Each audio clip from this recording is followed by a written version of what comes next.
Sun Tzu hates protraction, and he urges us to seek the quick victory in war. However, Mao loves protraction.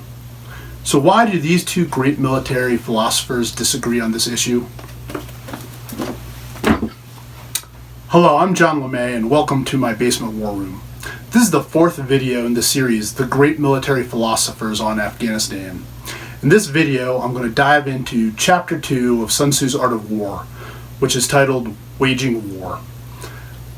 And we'll take a look at this. Sun Tzu talks a lot about protraction. So first we'll look at what Sun Tzu has to say about protraction, and then we'll take a look at the other opinion, Mao, and why protraction is good.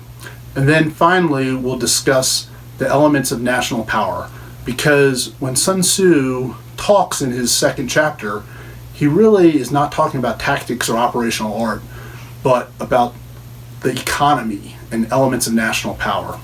So we'll jump into that as our third topic and then conclude with some references. Okay, let's get right into it. So here is Sun Tzu on protraction. These quotes are from the Ames translation, but I'm going to read to you a little bit from the Giles translation.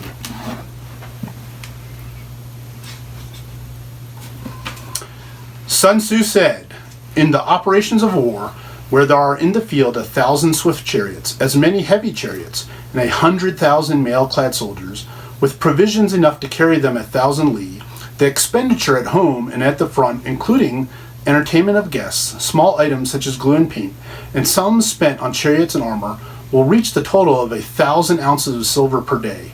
Such is the cost of raising an army of 100,000 men. When you engage in actual fighting, if the victory is long in coming, the men's weapons will grow dull, and their ardor will be dampened. If you lay siege to a town, you will exhaust your strength. Again, if the campaign is protracted, the resources of the state will not be equal to the strain. Now, when your weapons are dulled, your ardor dampened, your strength exhausted, and your treasures spent, other chieftains will spring up to take advantage of your extremity. Then no man, however wise, will be able to avert the consequences that must ensue.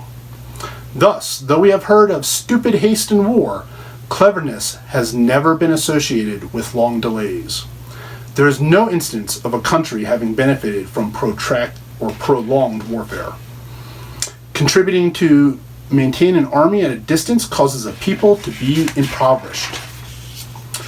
With this loss of substance and exhaustion of strength, the homes of the people will be stripped bare, 3/10 of their income will be dissipated, while government expenses for broken chariots, worn-out horses, breastplates and helmets, bows and arrows, spears and shields, protective mantlets, drawn oxen, and heavy wagons will amount to 4/5 of its total revenue.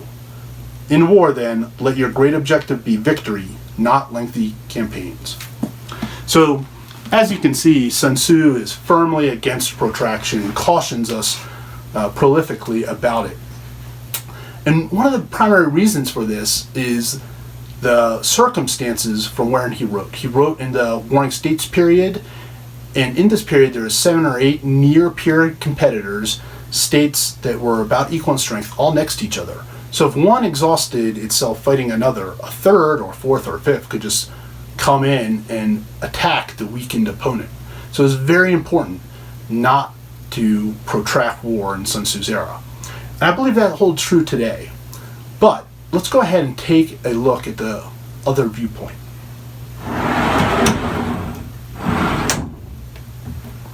So, non-state actors.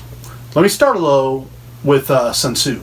"Thus in war, I have heard it tell of foolish haste, but I have yet to see a case of cleverly dragging on the hostilities. There has never been a state that has benefited from an extended war." So my emphasis added there on state. But I believe that holds true today, because the opposing point of view, of course, comes from Mao, who he writes on protracted war, and he wrote that in the 1938 in a series of lectures, and now it's in a nice little book for us on protracted war to read. But Mao is trying to exploit what Sun Tzu says here. I think Mao would agree with Sun Tzu. He was certainly a student of Sun Tzu. So a state has never benefited from extended war. So Mao's trying to attack this weakness of the state, and therefore he's going for protracted war. And by the way, there's a lot of fancy terms: asymmetrical war, irregular warfare, but this is just foundational war. Pit your strengths against the enemy's weaknesses, protect your weaknesses from the enemy's strengths.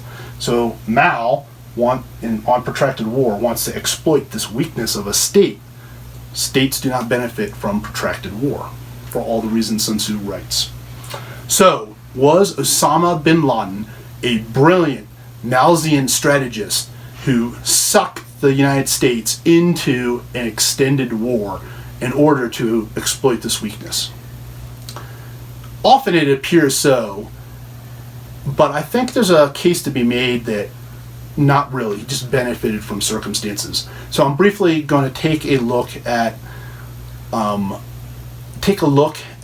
his writings about Somalia, and that he just may have underestimated the United States, and then take a look at Zarqari's theory about unifying the Muslim world. So let's jump into Osama bin Laden's Al-Qaeda inside a terrorist network. And really this book here in the appendix just has printed out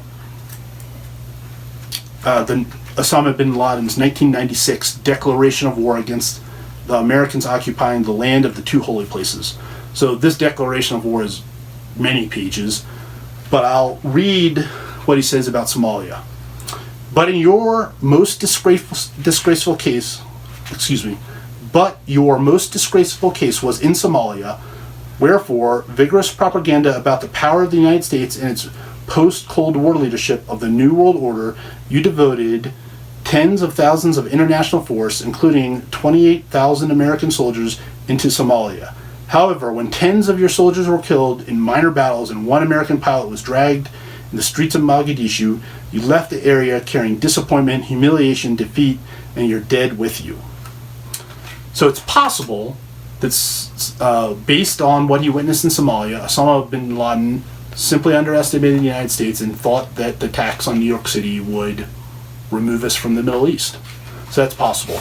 Another thing I'm going to read to you here is from Zarqari's 2001 book, Knights Under the Prophet's Banner.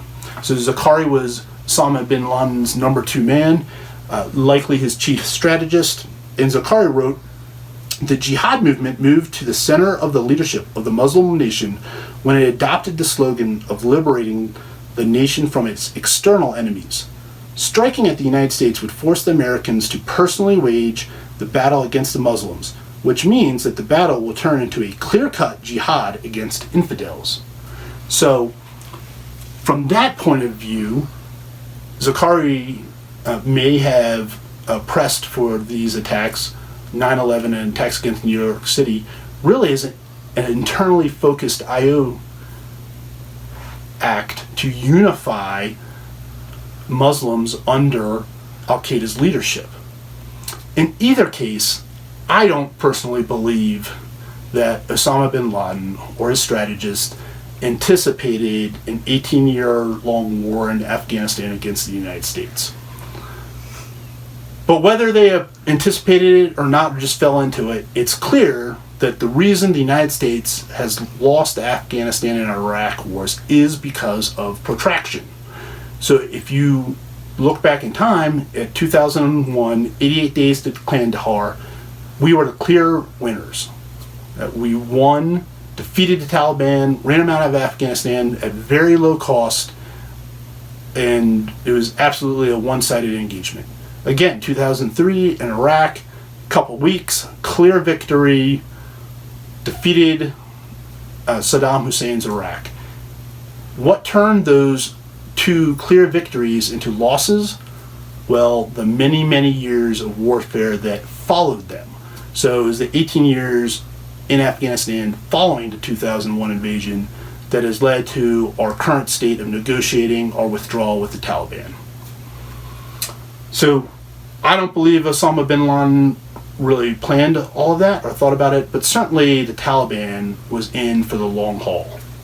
So that's protraction's why we lost those wars. Okay, I've talked about Sun Tzu saying stay away from protraction, Mao saying use it, and how it affected us in these wars. Now let's look at the elements of national power.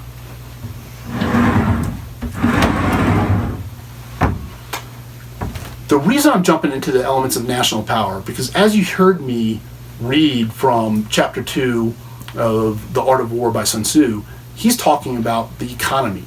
He's not saying, hey, to wage an extended war, build many supply bases. He's saying, don't do it because it's going to drain your national revenues. It's going to tax the people. So he's talking the bigger picture, the element of national power that's economics. So Joint Publication 1 expresses U.S. military doctrine in this area and says that national power is diplomacy, information, military, and economics. DIME. There's no picture in Joint Pub 1, but when I read it and imagine in my head, it looks like this. It looked like diplomacy, information, military, economics sort of working side by side in a line of effort sort of way here. I don't think that's the most useful model. Instead, what I like to think about is a pyramid model. And the first layer of the pyramid, though, is geography. So I'm adding geography to this. Because the difference between the U.S. today losing the Iraq and Afghanistan wars and a Chinese state in the Warring State period losing a war is geography. We have the Atlantic and Pacific Oceans to prevent any near-peer competitor from exploiting our weakness following these two wars and attacking us in the homeland. So we can lose wars and still be very secure at home because of our geography. Economics builds on geography. Sea lines of communication, rivers, natural resources, all that are foundational for economics. So economics is next, it builds on geography. And then as Sun Tzu writes in chapter 2, military strength, the military element of national power is dependent on the economic one. I mean, he clearly talks about how you have to have the proper financial resources to go to war, to have an expeditionary force, and what it'll cost you at home if you do that in terms of economics. So economics supports the military element of national power. Economics and the military element support diplomacy. Because without some economic benefit or economic consequences or military consequences, really our diplomats have nothing to talk to other nations about. Diplomacy is predicated on a nation's economic and military power. And then finally, information is predicated on all the above or all the below there. And a good example of that is going back to Osama bin Laden and the attacks against New York City. Before 9/11, Osama bin Laden and Al-Qaeda and Zakari wrote extensively about, hey, Muslims, come together, fight the far enemy, join us, be part of Al-Qaeda. And very few did. No one paid much attention to him. All the information he put out, all of that was pretty much ignored. Then they executed 9/11, they destroyed the World Trade Center, and all of a sudden flocks came to them.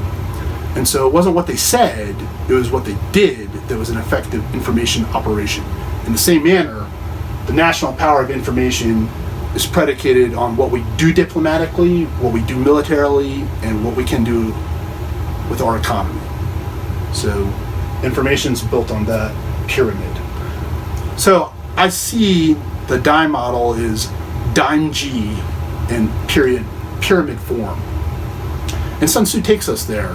He focuses on economics in chapter 2, but he definitely acknowledges that there's more to power than just the military element. Okay, so we talked about the elements of national power and the pyramid DIME-G model. Now let's take a look at some of our references and conclude. Okay, so here are the references. Let me go through some of them.